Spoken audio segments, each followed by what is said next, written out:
Welcome to the show. It's a Tuesday night here. Not raining. It's the only night it's not going to rain here in Texas, so I got to make sure that I get out and smoke my cigars in a little bit. If you didn't see last night's show, I would recommend you tune in. I didn't bring any Ezra Zion products with me tonight, but Ezra Zion Cigars got a hell of a shout out yesterday from my buddy Chase Geyser from InfoWars. I thought that was pretty funny last night. Before we start, I want to thank one of our sponsors here, all of our sponsors, because I like money. Here is the American Beverage Association. Our nation is standing up for American workers, restoring the pride of making products here at home. That's what we do every day. We're America's beverage companies, making American products with American workers in America's hometowns, delivering brands that have been enjoyed for generations, creating good-paying jobs, the kind that require only a strong work ethic, because we believe in the promise of America and the people who make it great. There we go. And one more here. I want to talk to you guys about my friends over at Kalshi. Kalshi.com/Tim Young if you want to go over to that. This is going to be an interesting one. I can bring in Heather to talk about this. Heather Mullins is here to join me today. Hi, Heather. Hi. How you doing? Good. Thanks for having me on your show. No problem. I like Kalshi because you get to participate in politics with your money if you feel like having some fun with it. I would actually put money on this one right now. Nobody's really getting too confident on anybody, but JD Vance is ahead, 20% odds that he's the next president of the United States. Gavin Newsom oddly up a point at 9%, and then AOC is at 6%. I wonder who else is. Oh, Pete Buttigieg is on there. So is this like sports betting, but for politics? It is. And it's the only legal way, I believe, as of right now, to be able to do it in the United States. Other groups got kind of pinged for doing weird stuff, sending money all over the world instead of just having it here in America. So this is really fun. By the way, they've been basically 100% accurate on everything, literally everything. And then there's all sorts of other fun stuff you can do. Who will be the first to leave Trump's cabinet? People think Pete Hegseth is going to leave. I don't know about that. I think he's around to stay for a while. Yeah, I think he's there to stay. I don't think anybody's leaving anytime soon. Yeah, I don't either, honestly. Maybe Pam. I don't know. I'm like on the fence about her. Will you? Okay, like, so I feel like she's got her hands full. So maybe like I'm giving them patience, but I'm like, we only have so many years, so much time, months, especially before midterms, that I'd like to see things moving quicker. Yeah, I don't know, man. Have you been to the White House yet? Have you been invited as one of the influencers? I'm plugged in with their director of like new media, so like we've connected, but I haven't officially been there yet. Wow. Because I've been working on some projects of my own behind the scenes. Yeah. Did you tell them no binders if you show up? I mean, yeah, that was cringe. That was really bad. That was really bad. We got to take the L for that one. Well, we don't. I wasn't there. I mean, we don't. I don't think like. No, God, no. That's an admin L, yeah, for sure. And no, and everybody kind of like just shuffled around, like who caused that one. Nobody really. There were a lot of finger pointing, but nobody really said who was who. I have my idea of who it was. Yeah, I mean, yeah, that was a pretty botched release of information, but I'll take a botched Epstein, binder over a botched Afghanistan withdrawal. Yeah. So like, yeah, did we take an L? Sure, but it's like this big compared to the previous administration. So I'll give you that. All right, let's see here. Where do you want to start? What do we have? Yeah, we obviously have all the stuff in California, but I mean, come on, we're all talking about that already. I like this one. I think you might enjoy this one. I don't know if you knew this or not, but Simone Biles sort of apologized today. Yeah, I did see that. This was not bad. She wanted to, I mean, it's bad. I want to follow up from my last tweets. I've always believed competitive equity and inclusivity are both essential in sport. Yeah, no, you didn't. The current system doesn't adequately balance those important principles. What? Which often leads to frustration and heated exchanges, and it didn't help for me to get personal with Riley, which I apologize for. These are sensitive, complicated issues. Again, like Simone Biles, I think somebody probably told her that the marketing was that conservative women are probably the #1 consumer of like Olympic sports. And she needed to be kind of told like, hey, lay off. Yeah. Someone definitely told her to make the first post, in my opinion. Like, I Oh, don't think someone in her position where if she'd have competed against a man, nobody would know who she was because she wouldn't have won. So, like, there's 0 chance in my mind that she just freely wrote something like that, and I have to believe she's sort of plugged in to one of those, like, left-wing influencer operation agencies that are targeting people like her to lay the groundwork going into the midterms and pick a side to these issues. oh I yeah. think she was paid to make that original one. It backfired on her brand, and now she's trying to walk it back from a PR standpoint. So, um, that's my thought process on Well, that. Just well, 'cause the answer to that is right on her page, by the way, and I've covered this 2 days in a row. You scroll down a little bit, she has a premiere of a Netflix series coming out. That's hers. Oh, there you go. And Okay, the yeah, thing that is, makes like, so much sense.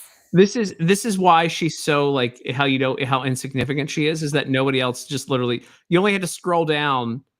Uh-oh, I didn't hit backwards on this, did I? Well, do Okay. you remember years ago, Netflix was caught in the public, crossfire because they were about to run a series called Cuties, which was sexually Oh! exploiting minors.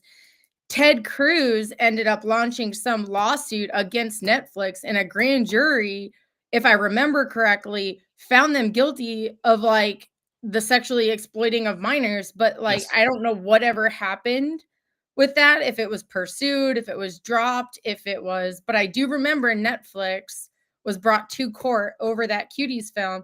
So when you look at that, right, they're creating films that sexually exploit minors and promoting those. And now you have, Simone, who's doing a series for them, coming out trying to advocate for a group of people that sexualize children and try to say that they can change their gender and play in different sports and so on and so forth.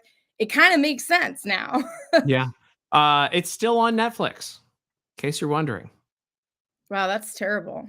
11-year-old Amy starts to rebel against her conservative family's traditions when she becomes fascinated with the free-spirited dance crew.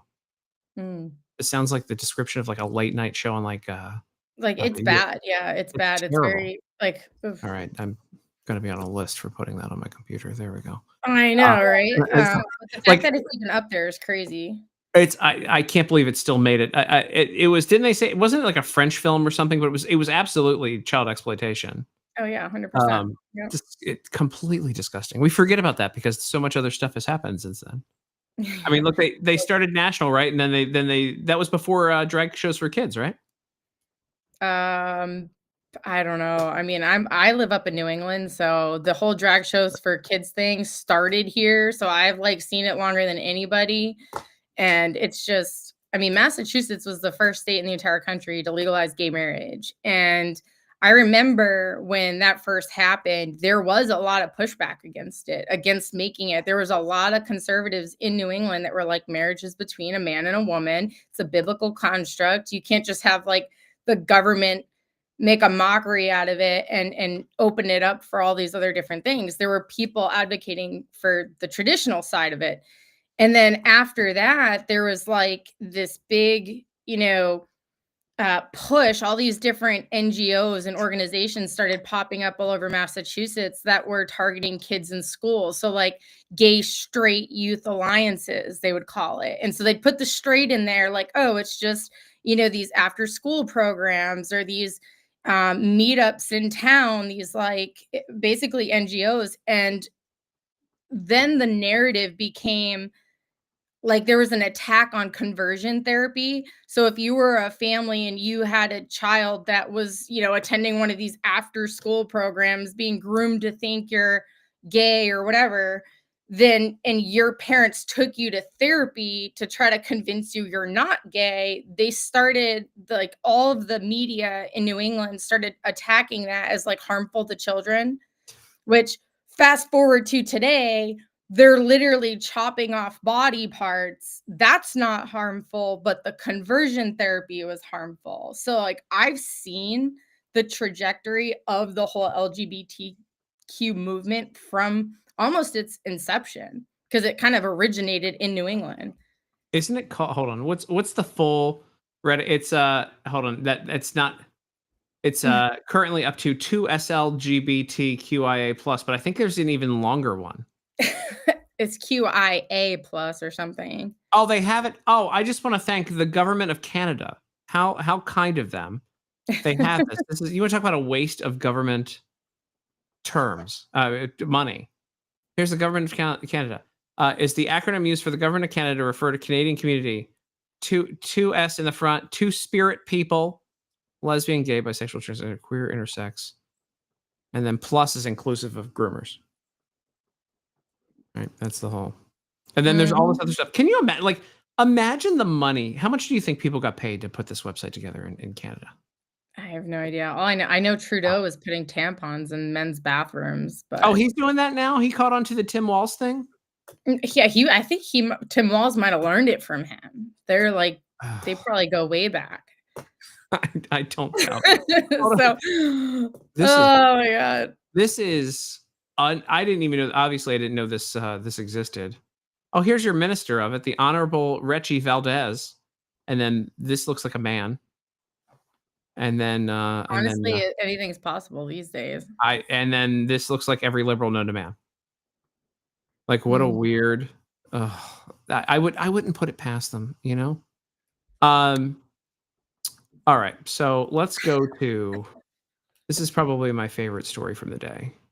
Maxine Waters, she visited California. Did you see when the door got slammed on her face?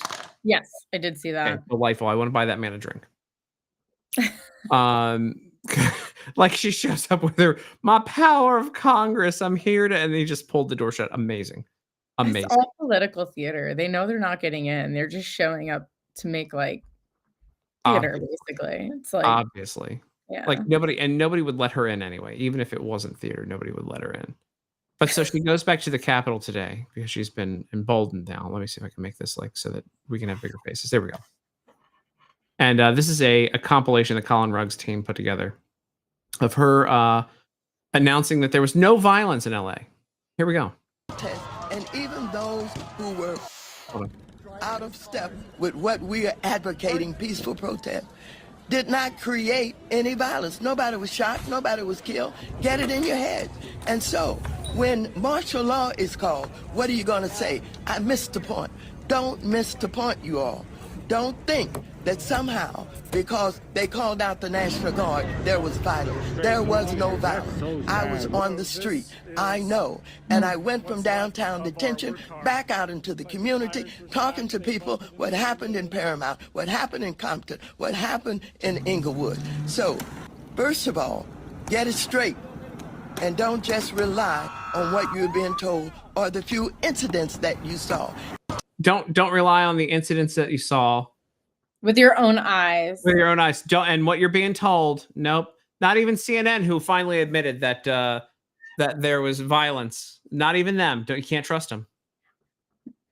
Right? Yeah, I mean, like they blatantly lie. I mean, that's why I don't even think these people are Democrats. They're like communists that are occupying our government. So But Maxine's extra. I don't think she's communist. I think she just says whatever people tell her to say. She's in the pocket of someone, right? Like people like her, they're not speaking their own thoughts. I think she's like a Kamala, right? Where someone is thinking for them and telling them, like directing them, like theater, right? There's probably a movie director behind the scene directing their political theater. Hey, you're going to go on this hit. Here's your talking points. Hey, you're going to go in front of this podium. Here's your talking point.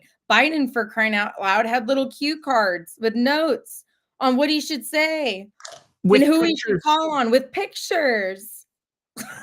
You can't make this stuff up. It's like that movie, The Truman Show, right? Where like you're in this reality and it's all scripted. It's all fake. It's all for show. And then Trump, like he's the realest thing in Washington. The guy just speaks his mind. And I think they said he answered more questions from the president or from the press in like 3 months than Joe Biden did the entire 4 years he was president. Yeah. Like, I mean, this right here is insane to me. I'm like leaning in to look at the picture. So that was Courtney Submaranian or whatever. Like they literally, there was a card they were given him an order. He would look at their face because he couldn't remember anything. And there's like the pronunciation of her name. They circled Los Angeles Times. And then do you remember that one time he called on someone that was dead? Like he was like, "Where are you? Where are you?" And he's like looking for someone who, yeah, he called on a member of Congress that was deceased. And also, remember he said he had a call with Margaret Thatcher. I don't want to sign up for anything. He had a call. He was talking to. Yeah, I mean, this guy, like, but we're pretending that he was healthy the entire time. Again, like, I just can't. Were there more images of this? Yeah, there he is there, and he's literally okay. He's looking like dead here. First question from Courtney of the Los Angeles Times. Thank you, Mr. President. But like, there's like literally semiconductor manufacturer. How are you squaring your? Does she say the exact words? Your top economic priority has been to build up U.S. domestic manufacturing in competition with China. But your rules against expanding chip manufacturing in China is hurting South Korean companies that rely heavily on Beijing. Are you damaging a key ally in the competition with China to help your domestic politics ahead of the election? I'll see they did. One for President Yoon. She mixed up the words on it, but everything's there. Are you sure she's not asking a question and that's what he's supposed to say in response? How are you scoring up your domestic priorities? Like, regardless, she's asking the question that's on the card. No, it's there. No, you're right. That's the answer. So there's a coordinated collaboration between the journalists that were allowed to ask questions. They were telling them ahead of time what the questions were so that they could give the pre-scripted responses. And this is what Sage Steele came out and sort of blew the whistle on, if you will, because she did that interview for ESPN, right, with Joe Biden, and she was basically not allowed to ask her own questions and deviate from like the pre-planned scripted answers. Like everything was fake with that administration. So it unreal though, like that literally they had all this stuff. But how can you trust them if they worked so hand in hand with the Biden administration and clearly will just take things and cover up? By the way, everyone who was involved in this knows that he had declining mental health. Mm-hmm. They knew that. So why again, like, and I would be ruthless if I was in this White House. I wouldn't allow any of those organizations into this White House. No, I hear you. And like, I guess like Trump is leading by example, right? He's giving everybody that opportunity still. And I do think that's probably going to work to his favor, that he's not kicking them out, but he's like, you know, addressing them head on, and he's not afraid for them to come at him. It shows his strength. I would like to see them be in the back of the room standing and giving the actual journalists the seats up front. That's one thing that really bothers me is like, why are you giving Caitlin Collins a seat, right? If there's only so many seats, why reward bad behavior? Why reward deception, manipulation, and people lying to the American people? Make them stand. Let them be in the room, but give the journalists doing real journalism the seats up front. I mean, that's just how I feel about that. That I agree with you 100%. I don't know how distracted I got from that, but the other news of the day, before we go on to another piece I want to talk about here, is Gavin Newsom. Can you imagine? Okay, imagine. Sorry, I thought I had this pulled up. Imagine being the governor of a state that is under attack from within, with protesters burning down a city. You've lost complete control of Los Angeles. Is Los Angeles their largest city? It is, isn't it? Yes. I believe so. I think so. You've lost control of the streets there. Police are under attack. The president of the United States sends reinforcements to help you out with the federal government. And you try to file an emergency motion to block Trump from helping out your citizens. How do Democrats win elections there again? Yeah, they steal them. with the help of the illegals, right? The 5 million. Yeah, they do. Yeah, illegals, dirty voter rolls, voting machines. I mean, you know, there's got really big. I'm trying to I screw around with the sizing. There we go. A little better. It's okay. It's like I can't get things squared away. There we go. Better. Yeah, California's elections are insanely dirty. Mm-hmm. Insanely dirty. Um, Illegal ballot harvesting, and yeah, no I kidding. did a lot of work in the election integrity space for the last 4 years. Is like my primary focus. So California was just really, really bad. Rotten. All right. So OKC Azure says hi.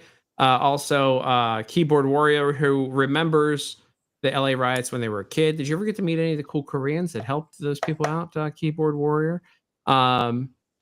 The Koreans were the ones defending their town. By the way, I think Democrats single-handedly stopped Asian hate. Remember, they created the issue, the Stop Asian Hate issue, a couple of years ago, and now that there's everybody's cheering for Koreans to defend LA because nobody else is. The Asian hate has stopped. Jim Bob says, "Repost the space or you're a communist." And if something's glitchy on your side, Keyboard Warrior, it's you because I am on a hard wire, so everything is good. Yeah, and they agree with you. Stealing with the support of other countries. You don't think about that. I think other countries getting involved in our elections all the time. Absolutely all the time.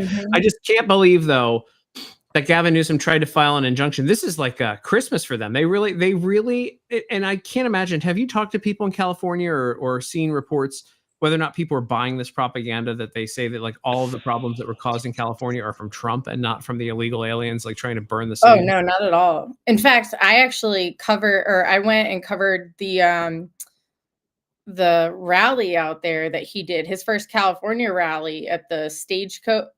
I think that was where it was. Oh, Coachella? What? Was it Coachella? Coachella. Yeah. That's what I'm thinking of. The Coachella rally. I went out there and covered that rally. And when I went out there, I had never been to California other than like passing through LAX for layovers and stuff. Mm-hmm. And when I went out there, I was like, even because I'm from the East Coast. And when I first went out there, I would assume like it's super liberal and that like wearing my MAGA hat around would get me like spit on or yelled at or something like that. Like I just had it in my head because I always hear that it's so far left. But when I wore my MAGA hat and I wore it like everywhere, every time I would fly, hence the Chris Christie photo that we can talk about later if you want. Yeah. But like I would wear my MAGA hat every time I'd get on an airplane. And so when I went to California, it was no different. Well, when I got off and I was waiting for my bag and waiting for a friend of mine to fly in for the event as well, these two officers were like staring at me and they like came up behind me while I had my AirPod in. I turned around. I thought I was literally going to be going to like jail or something because like it was so communist. And they were like, "Is that hat really signed?" And I'm like, "Yeah." And they're like, "Oh, that's so awesome." And I was like, "Wait, what?" They're like, "Yeah, that's so awesome." And they were like so pumped that he was coming into California and was just like from that moment forward, I had so many people at the airport, when I went to a grocery store, when I was out at one of the restaurants, the wait staff, which were all like, it was like this very kind of boho, like hippie vibe restaurants. Like I assumed they were liberal, but it was really cute. So we had to try it. Wore my MAGA hat and they were all like, "Oh, I'm trying to get tomorrow off so I can go to the rally." All these people are like tatted with piercings and like love Trump. So it completely like reshaped how I think about California because not a single person said anything bad, gave me a dirty look. It was like all love. I'm not even joking, which was the opposite of what I would have expected. Yeah. No, So, that makes sense. That's what. So Keyboard Warrior said most of California is conservative. Part of it has to do with corruption in big cities. I know Bog City. I understand big city. I could read through it. And keep in mind, it's like 5 states. It's true because once you get out of LA, San Francisco, and you go north, it's beautiful and it's all conservative. And those people are stuck with the terrible policies of the rest of the state. Yeah. And remember, California was, I think, the last state counting votes in the past election. They were counting votes for like 4 months or something ridiculously crazy. I thought it was like Arizona. Wasn't Arizona up there too? Because Arizona can't apparently count ballots either. Yeah, I mean, it's 2 of the states notorious for fraud. So how many elections do you think Carrie Lake has won now? All of them? Yeah. Oh, 100%. Yeah. I mean, it's like that poor 100%. lady. Just no, I feel so bad. A friend of mine, Doug Logan, was actually the guy that did the Maricopa County audit. So he did the largest audit in American history auditing the ballot machines, the hand marked paper ballots, like the whole nine, millions of ballots. It was the largest audit in American history. And like I've had numerous conversations with him, and Arizona is full of corruption. So it's sad, especially like I think for me covering the elections was when I realized how sinister the media is, because I covered it on a grassroots level and I was in federal courtrooms. I was at the audits. I was there at the State Farm Arena, like when all that was going down. And when I saw how the media was not reporting it accurately and blatantly lying about things that I witnessed firsthand and saw firsthand, I was like, it really was like a chilling moment for me just as an American to realize like, wow, this media that I grew up watching in the morning, drinking coffee before I'd go to my college classes is basically working against my country. Yeah. And I'm like, that was like a hard pill to swallow at first, but that's what got me so much respect for President Trump, is that he kept fighting and like kept pushing, and he refused to bend the knee. He asserted the election was stolen because it was. He wasn't just going to save face and say, no, it wasn't stolen. And like, to try to get it out of the headlines, like a lot of Republicans did. A lot of Republicans that even knew it was stolen, they were afraid to say it was stolen because they didn't want that target on their back as being an election denier and blamed for the Fedsurrection and all of that. So well, they finally kind of gave up on that narrative of calling everybody an election denier after Trump won the second time handedly. Then they were like, oh, I think when they realized, what was it, like 15 million votes disappeared, from that voted for Biden, didn't vote for Kamala. And all of a sudden it was like, oh, hey, no, we were. Yeah. Also, Angela. My whole thing was, if you weren't an election denier, like you weren't paying attention, because anyone that was paying attention clearly knew that Joe Biden did not win that election. When the ballots were coming in, I said they're stealing it, aren't they? I tweeted that, and it's one of it was so bad. I got so nervous after the 2024 election. I was down at the Fulton County election hub on election night. Ugh. All my friends were at Mar-a-Lago, like waiting for the results to come in at the party. And I'm like, someone's got to be here on the ground, making sure they don't steal it. So I'm like on the ground at the election hub, like, keeping tabs of what's going on, texting Caroline Levitt anytime anything like important comes up. I'm like, hey, no, like this just happened. Well, I did 13 hours, 12 and a half hours live at the Heritage Foundation that night. That was kind of fun. And then I didn't go to sleep until I saw MSNBC call it in the morning, because I wanted to actually stay up and see the. What's crazy though, that did actually happen in Fulton County on election night. There's a man by the name of Dominic Alamo, and in a big federal lawsuit called Curling v. Raffensperger, that's the one where this professor named Alex Halderman hacked the voting machines with a pen in the courtroom. Yeah. There's a little bit of media coverage, and he was like able to, with a pen, like flip votes and do all the craziness. But in that Curling v. Raffensperger case, which was like several years, in the process, there was a deposition from a man named Dominic Alamo who worked for Dominion, and he was the Dominion technician for Fulton County. And in his deposition, he admits that he's a Nigerian citizen and he was a foreign citizen. And then he goes into detail about his role in programming all the cards, all the machines. Mind you, Brad Raffensperger is a party in this case. So Brad Raffensperger knew a Nigerian citizen was basically programming election equipment for the Dominion machines, which are used statewide. When I was there at the Fulton County election hub on election night, Dominic Alamo was there. I got a picture of his badge. Now, I don't know if he's since gotten citizenship, but if he doesn't, like, it begs the question, why is a Nigerian citizen running our elections? And he was just an obvious one too, right? So like, if he's an obvious one, how many other people just like flew under the radar that were there? There were a lot of reports in Georgia that Nigerians and other foreign citizens were getting like jobs with these temp agencies, and that those were the ones being contracted to do the election work in Fulton County. Oh, neat. Nothing to see there. Everyone move along. Yeah. I want to cover something else here really quick. Yeah. You ever watch Full House when you were growing up? I sure did. Yeah. You remember Jodie Sweetin? Because apparently I can throw this in the middle of us. Nope, it's not going to work. Yeah, it will work. Hold on. Give me a second. I'm good at this. So Jodie Sweetin from Full House is now a rabid. She's been a rabid leftist for a long time. She had, I think, drug problems at one point, and then did a show called Pants Off, Dance Off. I'll never forget that. After she did Full House. But now she's out there protesting with everybody. And here she is. By the way, I don't know how they recognized her, but she's out there with like a mask on, like helping burn the streets of LA. Can you give a shout to cut? Can you give a shout to cutscene? What? Me, shout to cutscene. Me. What's up? Hey man, what's up? You're doing a good job. That is, according to this tweet, that is Jodie Sweetin, and more than one person reported that. That is her.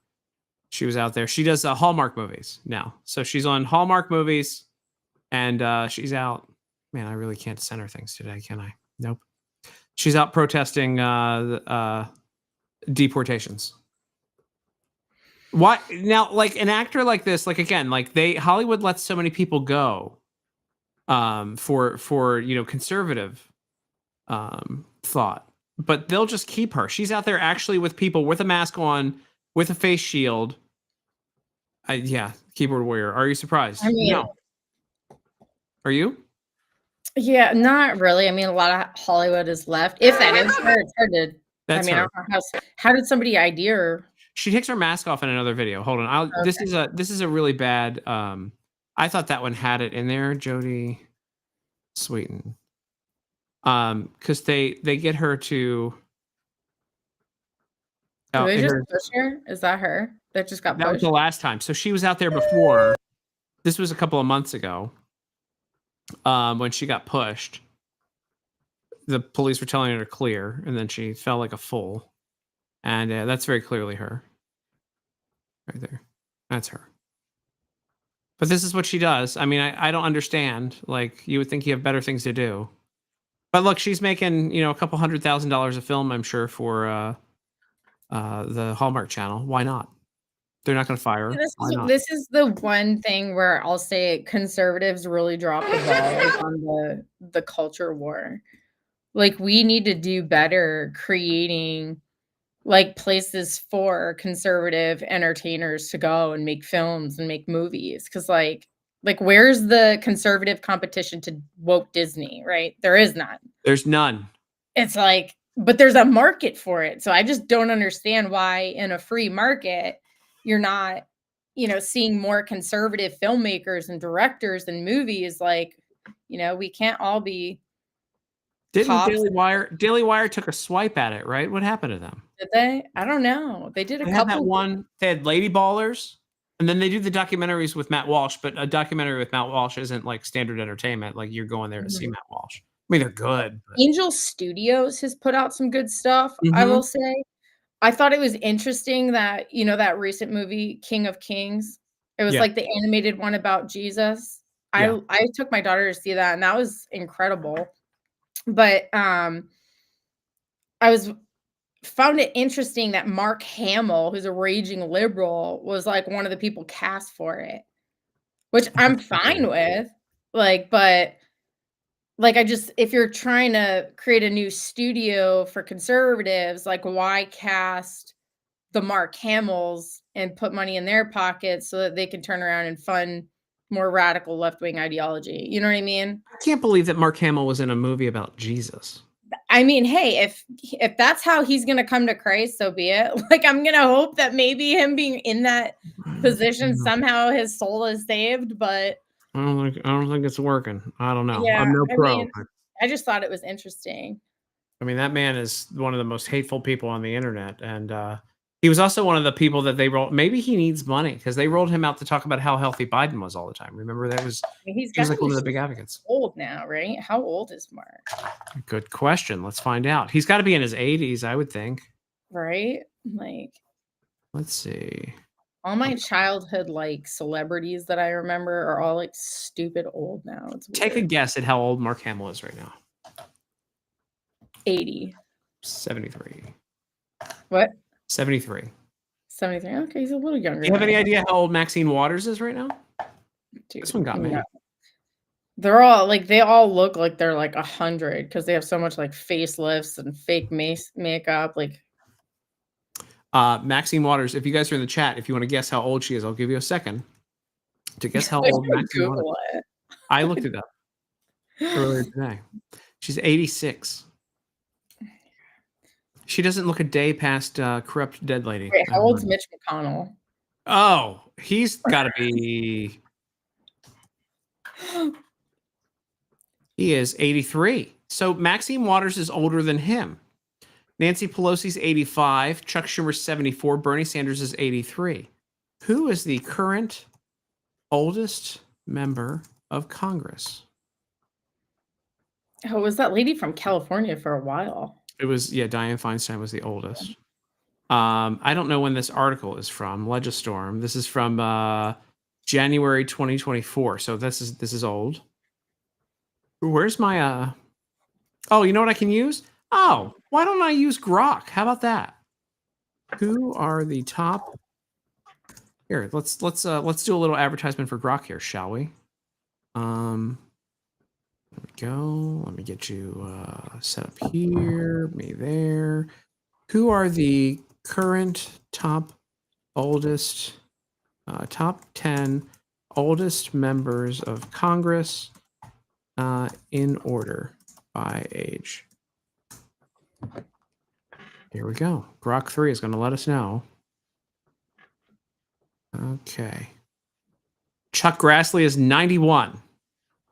Oh my God. Eleanor Holmes Norton is between 87 and 88. Hal Rogers is 87. Bernie Sanders, 83. Mitch McConnell, 83. Maxine Waters, 86. Steny Hoyer, holy crap, I forgot about him, 85, 86. Nancy Pelosi, 85. Jim Clyburn, 85. And James Risch, 82. Holy moly. It's like a nursing home. I mean, and these are all big. I think these are all big name members of Congress too. We're gonna. I mean, this. Well, they should be. I'm sure most of them have probably been there for like 40 or 50 years too. Yeah, that's the real problem and everything that's going on here is that they not just are they the oldest, but that they've been around for. I mean, anything over like 10 years is kind of getting ridiculous. Yeah, I think. But they are in. I bet 30 years. Hold on. Let's ask Grok the follow-up question. Who are the longest members of longest serving, not running, serving members of Congress? Top 10 in order and list how long they've been in Congress. Here we go. I'm going to guess Pelosi's up there as one of the top ones. Oh, Chuck Grassley's been in for 50 years. Wow, that's insane. Ed Markey's been in for 48. Hal Rogers from Kentucky, 44. Chris Smith of New Jersey, 44 years. Steny Hoyer, 44. Ron Wyden, 44. I mean, he's got to be up there too. Chuck Schumer, 44. Dick Durbin, 42. Marcy Kaptur. Have you ever heard of her? Has she gone under the radar? Marcy Kaptur, and then Mitch McConnell. No, who is that? Ohio? Again, somebody who's been mid-level forever. She is 78 years old.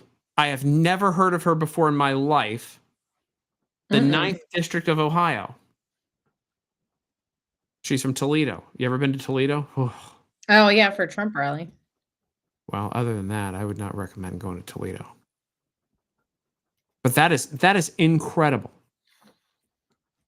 I mean, hey man, if Trump has to have term limits, then they should have term limits. That's how I feel about it. I just don't understand how you can serve. Like, don't you get bored? I guess you don't get bored. You have staff around you all the time. What else are you doing?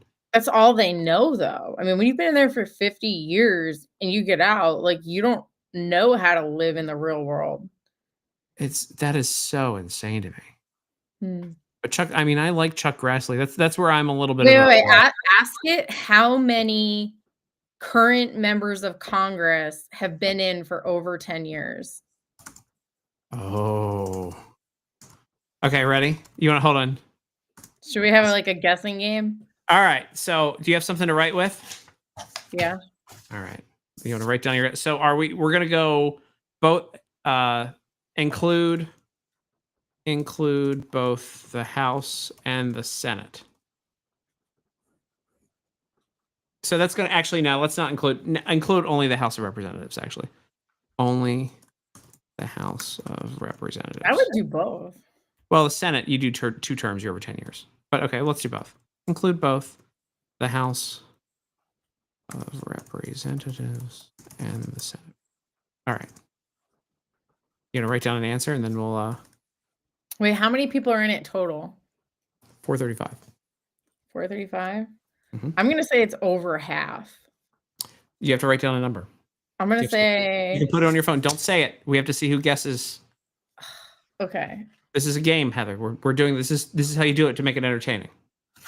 Okay, I'm gonna say.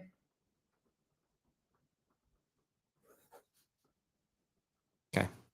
Okay. Hold it, and then we'll see. I'm gonna use a marker. I'm gonna use a marker and outline my number. Okay. Ready? Yeah. Am I right on? Hold on. Am I wrong on? Hold on. How members of the House and Senate are there? I'm right. It's 435, right? Yes. Thank you. If I got that wrong, I'd get a call from the boss. All right. Here we go. And the answer is. Serve over 10 years in the House. Okay. This is a lot of words. Okay. Roughly, okay. So, roughly in the House, roughly 200 to 220 House members have served over 10 years, assuming half of the chamber, 218, has had a tenure since 2014 or earlier. Adjusted numbers, okay. Final answer.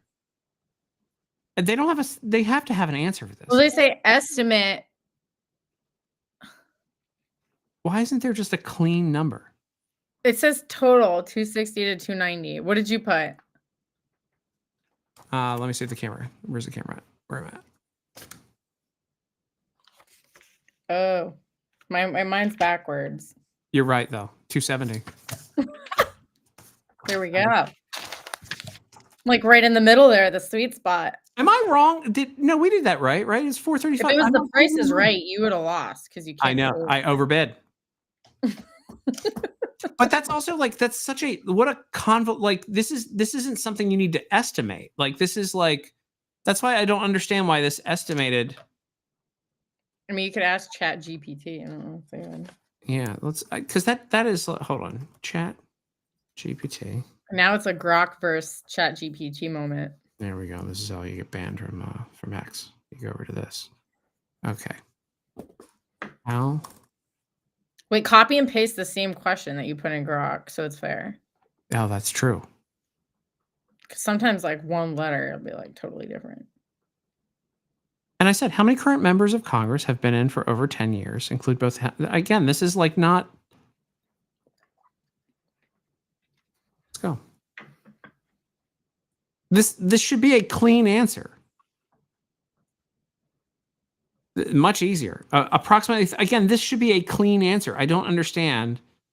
Approximately 30% of its members have served for over 10 years. House of Representatives, the average length of service is 8.5 years, indicating that a significant portion have served for over 10 years.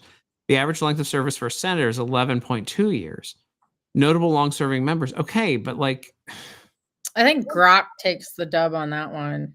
Because at least it gave you like figures like somewhere in this range. I'm going to go back. Maybe I'm phrasing this wrong. How many currently serving members of Congress have been in Congress serving? How many currently elected members of Congress include both? Okay, this maybe if I change the wording up. Put 10 combined years, right? For over 10 combined years. All right. Let's try it. This should be a hard number. It should just be a number, yeah. And here we go again. I mean, this is I don't need a paragraph. Just give me a total number, please. I'm going to be nice. 281. There you go. It's like, just give me the number. Just give me the number. I don't understand why that took so long.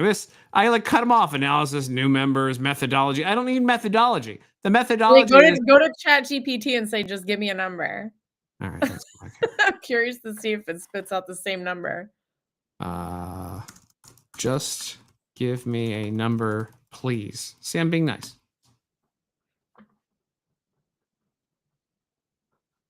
No. All right. Grok takes the dub. Yeah. It's crazy. Again, like I don't understand why it needed to go into a whole. Yeah, AI is overthinking.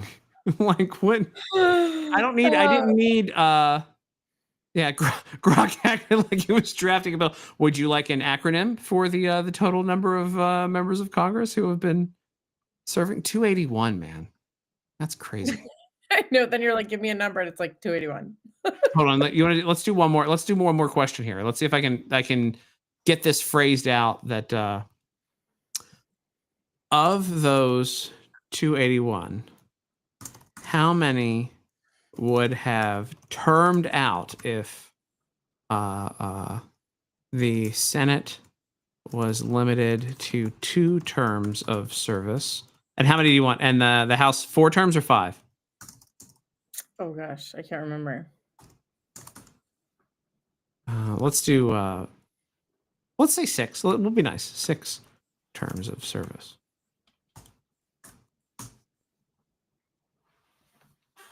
All right. Methodology. Oh, it did it again. Get a whole book. It's a whole book. All of them. We'll just assume all of them. Methodology. Oh, gosh. Why do I need this? This is like the big, beautiful bill. It's coming out. It's still going. Wow. Oh, my God. Yeah. You got to start adding, like, give me the answer in less than 3 sentences. Using the above analysis, create an image of the average member of Congress.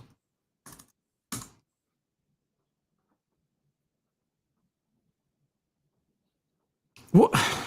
Oh my God. What is this? I just want an image. Suggested. Why am I getting like? I mean, that's a huge, 208, almost 300 people that have been there for over a decade, passing laws that they don't feel the impact of, especially from a tax standpoint. You know what I mean? Like they're desensitized to the increase of everything because everything they use is paid for by tax money. I don't understand why Grok is not telling me. Since your request isn't open-ended again. I don't know how any of the AI stuff works from the back end side of things. Like, does someone sit there all day just like cramming books into it and like other stuff? Like, you got to feed it information, right? Yeah. Oh, and I don't want to log into ChatGPT. Or does it like get its own information? I think it gets its own information with everything, right? And then on top of learning from everybody else's stuff and all the analysis. But like, if you have like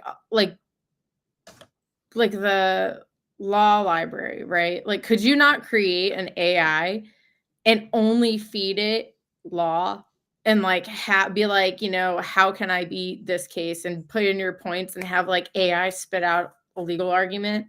Yes. Yeah. So why aren't we doing that for stuff? I don't know. Has anybody done something like that? I'm sure they have. I said, give me a random number, and it said 42. So they can do that. I don't know. I don't understand a lot of AI. I tried to make a so my friend's kid is like 13 and she's really good at Rubik's cubes, and I wanted to like do something cute, so I was like, hey, can you generate an image of like a Batman villain that's like a girl that does Rubik's cubes? And everyone had like massive boobs. I don't know what the prompts have been on creating cartoon characters. She's like That's so 13, right? And so I'm like, hey, maybe no with the boobs. And then every time, like it was like doing the complete opposite. It was like off the rails. It was like, no, I think what you meant was bigger boobs. And I finally gave up. I showed it to my friend. He laughed. I'm like, I can't. I tried. That's so funny. I tried to do something, and I was like, hey, can we do like a one where it's like like a 1950s villain, also huge boobs every time. I'm like, what is this? Like, what is happening here?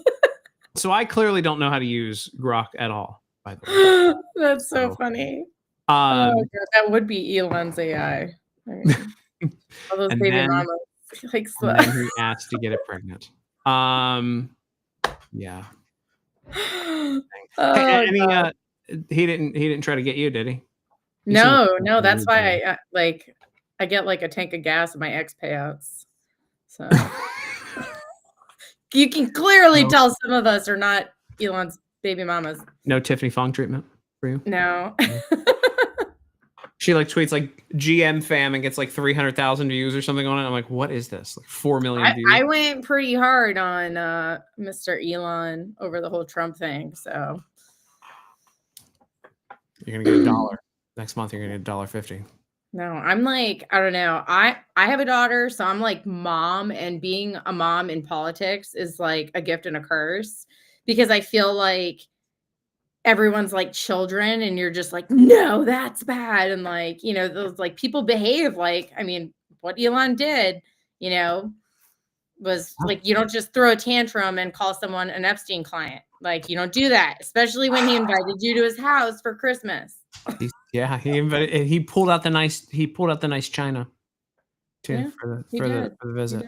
Probably fed him McDonald's, which is like, a badge of honor in Trump world. I think super brilliant people can be susceptible to rage paranoia. I'm super brilliant. I'm not angry or paranoid. I don't know. My mom was, though. That's what a do you whole mean? other conversation. She was really smart, and then she was like paranoid about everything. My grandmother was too. It was like the thing over everything. You ever like been around somebody who's like paranoid? I mean, yeah, to some degree. I think some paranoia is like not paranoia; it's like legitimate. Like my grandma used to. The previous administration was. My grandma used to triple wash, and then triple bag her food trash because she didn't want the neighbors to know what she was eating. That's a little much. Mm-hmm. My neighbor takes my trash up to the dumpster for me. Wow, that's really nice. I know. Like, hey. I used to live with somebody who never took the trash out. It was always me. So, all right, last story of the day that I want to cover with you. We have 7 minutes left here. I think this is fun. ABC News is reporting that there are more. Did we do this earlier? More U.S. troops in Iraq than in L.A. than Iraq and Syria. Did I start with that? I was thinking about starting with that earlier. Who cares? Number one.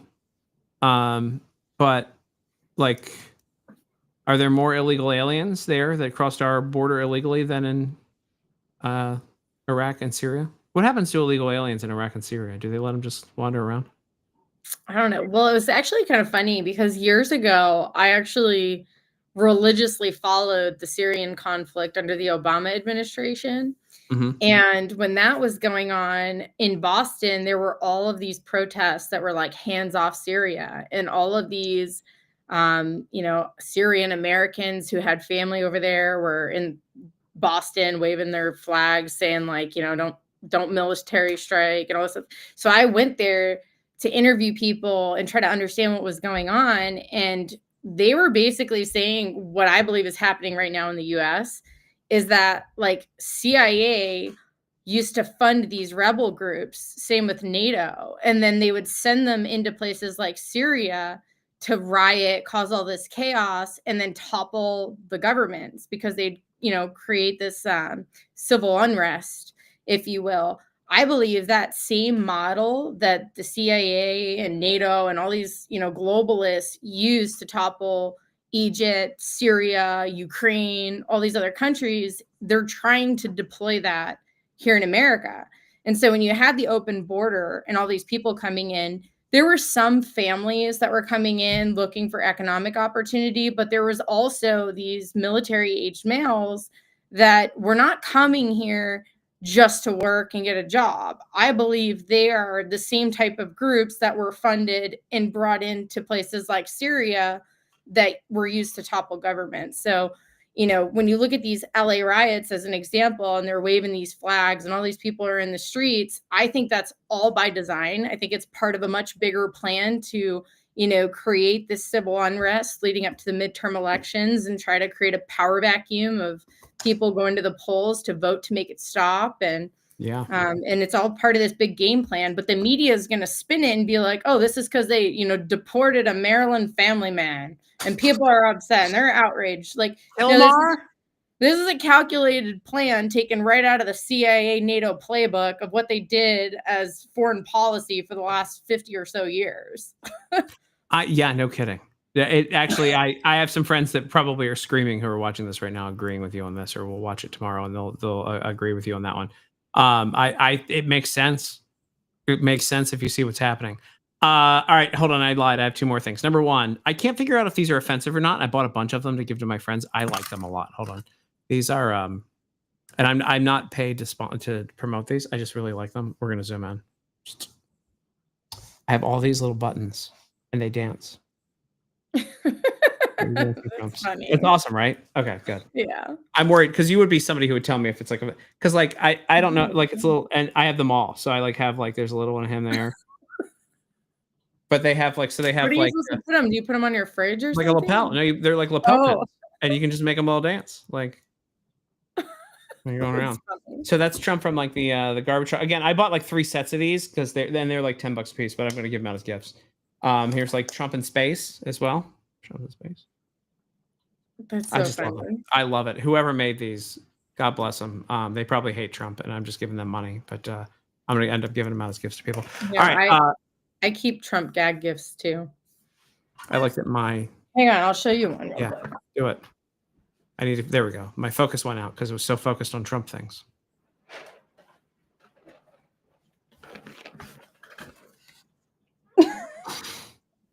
I don't have that. That's awesome. Trumpios. Is that a real cereal? It is. I can hear it. That's incredible. You know what I really want? So I have what I really want signed down here because it's worth a ton of money. But I have I've got my Trump paraphernalia. I got this. I got the original. Oh my God. This is expensive. Like these sold for $100. Yeah, this is from March 1990. I think it was. Yeah. Keep it in that plastic. Well, I'm gonna get it signed. I already told my friends if I ever they ever allow me into the White House, I'm gonna get it signed. You'll get in there. You'll get in there at some point. Doing Dave things. Hello. You said hello earlier. All right. Last thing. I'm a huge fan, not just because he took me out to dinner once with his beautiful wife and child, who looks like she's out of central casting. Both of them look like they're out of central casting. Brandon Gill. Did you see him today with the 23andMe? I did not. Oh, get ready for this one. So his staff, by the way, and I told them if they ever need me to find anything for him, he does all the stuff in Congress that I would love to do in Congress. And today he's talking to the CEO of 23andMe about a post that they put up for a previous Pride Month. Here you go. Here's a tweet that you guys put out in June of 2021. I just want to ask you, what does E mean as a pronoun? It's E. To be honest, I'm not sure. Okay. Do you know what M means as a pronoun? I'm also not sure. Okay. Don't you think it's important to know what these mean? You guys are in this post. You wrote, or somebody on your comms team wrote, that using the correct pronouns impacts trans people's health, can reduce the risk of depression and suicide. That's a pretty serious claim. It seems like if you're going to demand people use these pronouns, you would know what they mean, right? Mm-hmm. I delegate. 23andMe had a lot of people. We had 6, 7. You were CEO though, right? I was CEO, but it doesn't mean I can oversee every single post. Well, this is a very, very politically charged post that you guys put out. I would think that you would have a view on that. Mm-hmm. Can you tell us what is the difference between Z and Z? One of them is ZE and one is XE. I'm not up to speed on that. Okay. Does it concern you that not understanding this might increase the risk of depression and suicide amongst trans people? Do you see what he just did? Yeah. That's so good. I support my research team that felt that, it's important for us to be inclusive of everybody, and it was very much grounded. I agree, but it doesn't seem very inclusive if you don't know what they mean, right? I respect the social team and the research team that put that post together. But you don't know what any of these pronouns mean, but you guys are promoting it. I assume it's different ways people like to be referred to. He literally, when she says like it promotes depression and whatever, and he reads it, and he goes, "Well, aren't you? You don't know, so I guess you're promoting." It's brilliant. That was good. It's brilliant. I missed that. That was today. This guy's like, he's on fire. He's on fire with everything that he's doing, man. Well, you know what we should end on though? I saw a post the other day, and you brought it up earlier. Is Chris Christie gonna run again? No, he's not. He was shaking hands at an event and signing autographs. Oh, the fake autographs? Yeah, but that makes me think he's gearing up to like give it another run. Like, because there's zero, like he probably paid those people to be there. Yeah. And like staged it, a little political theater, but like you should try to pull up that video because it's actually hilarious. Like, who's gonna stand there and be like, Chris Christie, I want your autograph? Tim runs his mouth. I mean, actually, I would have him autograph my picture with him on the plane. That would actually be incredible. Be really cool. That would be incredible. That would be incredible. Tim runs his mouth. I can't pull up my own tweets, which is like weird to me. Someone should print out my photo of Chris Christie on the airplane and ask Chris Christie to sign it. If you do that, you'll be my hero. I would, I should just have a copy of it with me at all times. As much as now I'm allowed to carry pictures of other women around with me. So where am I at here? Here we go. All right, here he is. Here's our our thick queen here. His autograph isn't worth the stuff. Like, okay, so that's blank. He's signing a blank. Did they print out those pictures of him? Because everyone has the same picture. So they're like, here's your picture. Go ask him for an autograph. So hold on. So see that picture right there? Can you see? Is it beneath? All right, see the picture he's signing? It looks like a CNN debate picture right there. Yeah. Let's see if it's on eBay. Oh, you're gonna see if someone's trying to sell it? Uh-huh. Okay. Nope. Dude, I don't think it's real. I think that was totally staged. Because I would think that I feel like we would wait, see now it. do the same thing, but with Trump. Oh, signed.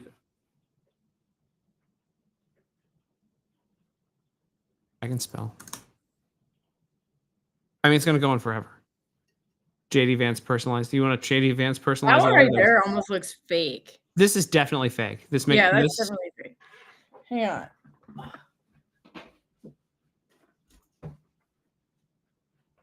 We got the real one coming out now.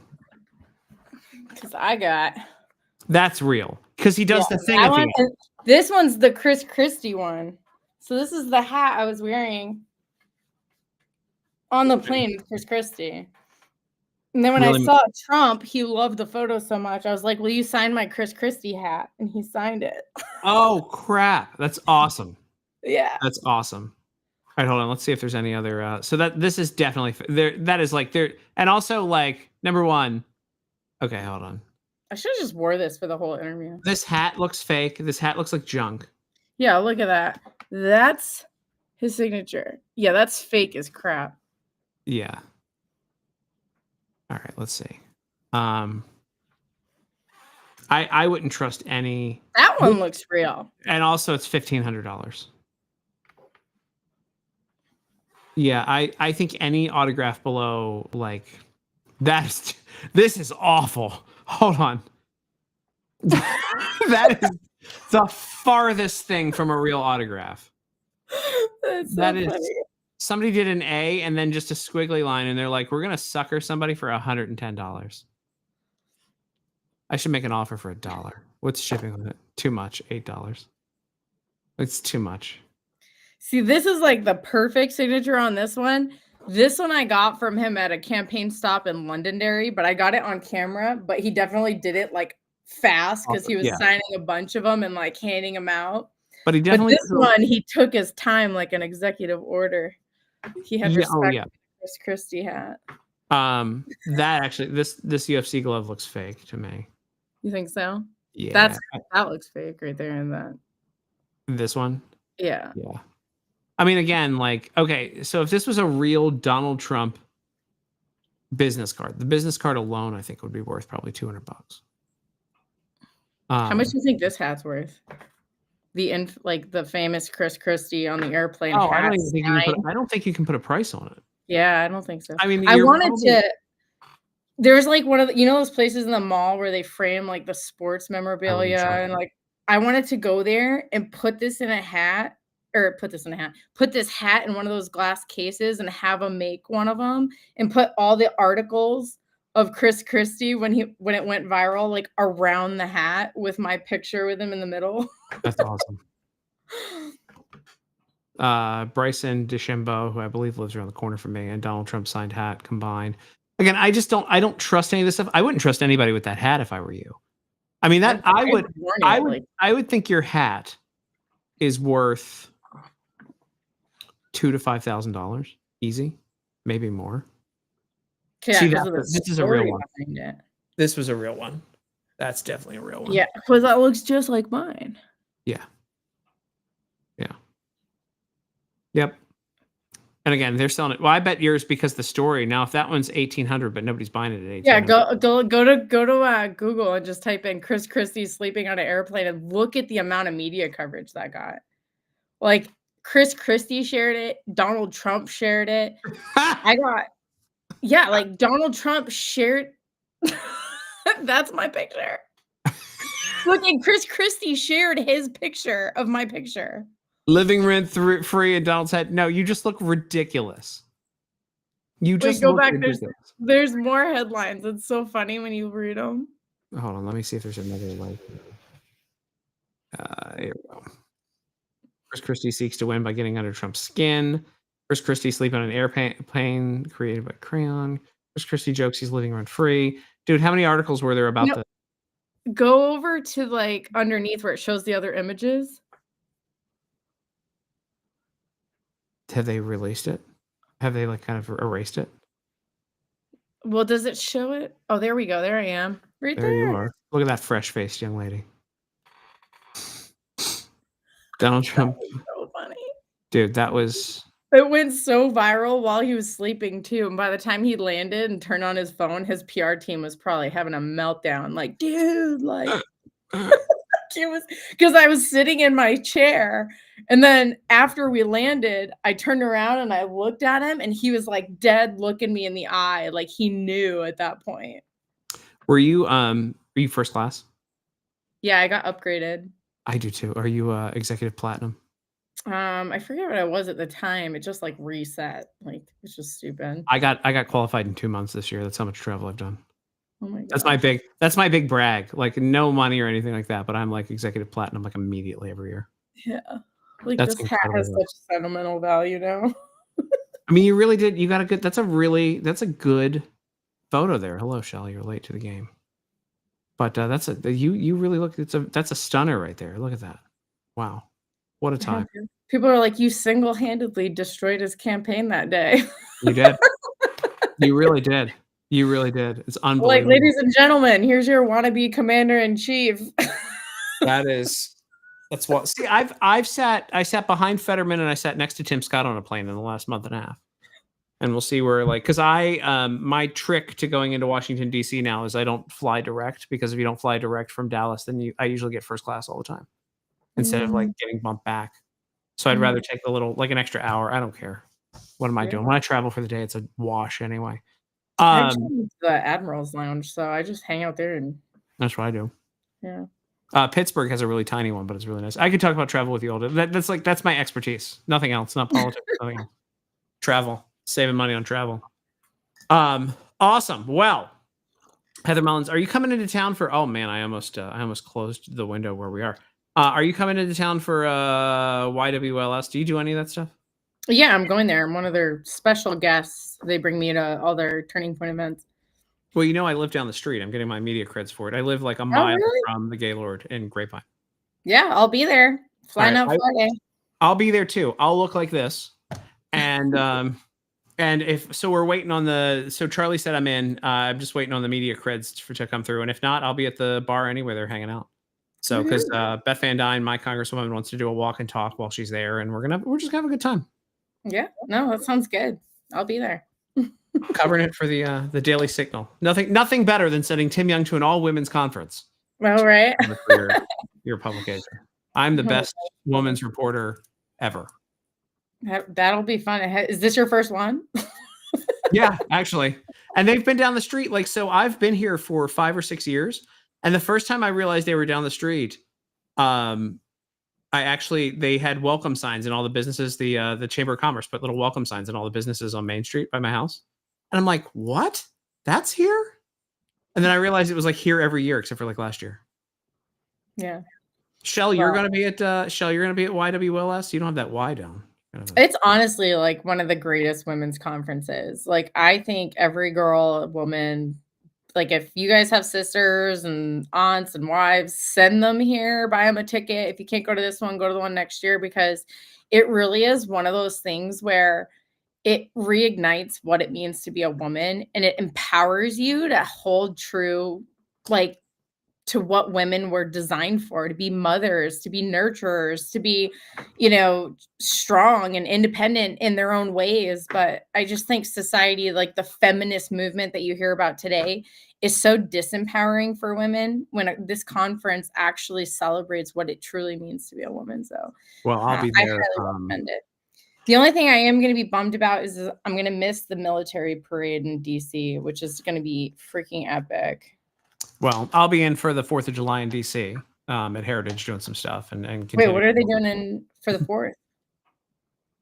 Heritage has a little rooftop party, but I'm also doing a bunch of coverage for it.